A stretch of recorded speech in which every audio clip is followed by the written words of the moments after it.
December 9 அண்ணா serial வரக்கூடிய எபிசோட்ல என்ன நடக்க போகுது அப்படின்னு பார்க்கலாம். உங்களுக்கு இந்த வீடியோ பிடிச்சிருந்தது அப்படின்னா மறக்காம இந்த சேனலை சப்ஸ்கிரைப் பண்ணிக்கங்க.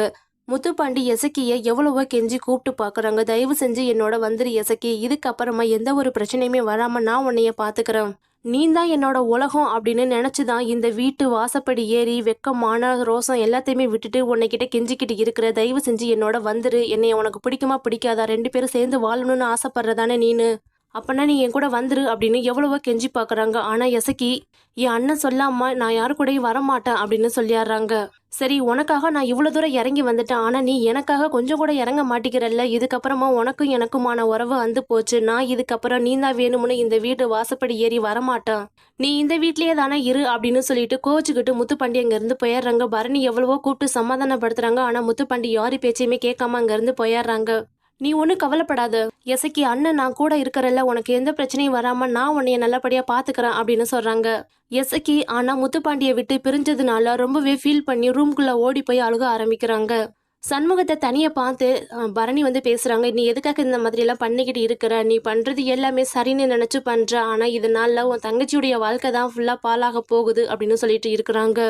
என்ன பிரச்சனை வந்தாலும் நான் பாத்துக்கிறேன் அப்படின்னு சொல்லிட்டு பரணி கிட்ட ரொமான்ஸ் பண்ண ஆரம்பிக்கிறாங்க சண்முகம். இன்னைக்கு என்ன நீ ரொம்ப அழகா இருக்கிறீ அப்படின்னு தொட்டெல்லாம் பேச ஆரம்பிக்கிறாங்க. ஆனா பரணி கடிச்சு வச்சிடுறாங்க. இதுக்கப்புறம் என்கிட்ட நீ இந்த மாதிரி எல்லாம் நடந்துக்கிட்டேன்னா குறவலையை பிடிச்சி கடிச்சு வச்சிரும் அப்படின்னு சொல்லிட்டு அங்க இருந்து போயிடுறாங்க. முத்துப்பாண்டி வீட்டுக்கு போன உடனே சிவவுலன் பாக்கியா இவங்க 2 பேருமே என்னடா ஆச்சு, என் மருமக வல்லையா அப்படின்னு கேட்குறாங்க. அவளுக்கு அவ்வளோ திமிரு இருந்தா எனக்கு எவ்வளோ திமிரு இருக்கும்? அவங்க அண்ணன் சொன்னாதான் என் கூட வருவான்னு சொல்லிட்டு இருக்கிறா. அந்த சண்முகம் என்னடானா கொஞ்சம் கூட என்னைய மதிக்காம அப்படியெல்லாம் பேசிக்கிட்டு இருக்கிறான்.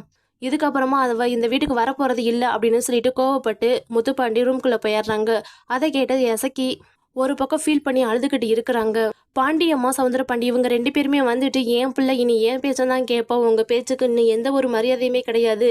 அந்த எசக்கி எப்படி வந்து இந்த வீட்டுல முத்துப்பாண்டி கூட ஒன்னா சேர்ந்து வாழ்ந்தாரான்னு பார்த்தாராம் அப்படின்னு சவால் விடுறாங்க. அதை கேட்ட உடனே பாக்கியா பயங்கர கோவப்பட்டு சண்முகத்தை பாக்குறதுக்காக வர்றாங்க. எதுக்காக நான் இந்த மாதிரிலாம் பண்ணிக்கிட்டு இருக்கிறேன்? நீ அவருக்கு தான் ஃபுல் சப்போர்ட் பண்ணிக்கிட்டு இருக்கிற.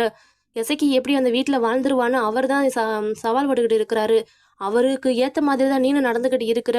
ஆம்பளைங்களுடைய தனக்கணத்துக்காக பொண்ணுங்களுடைய வாழ்க்கையை நாசம் பண்ணிட்டு இருக்கீங்களா? உங்களுக்கே நியாயமா இருக்குதா அப்படின்னு கேட்டுட்டு இருக்கிறாங்க.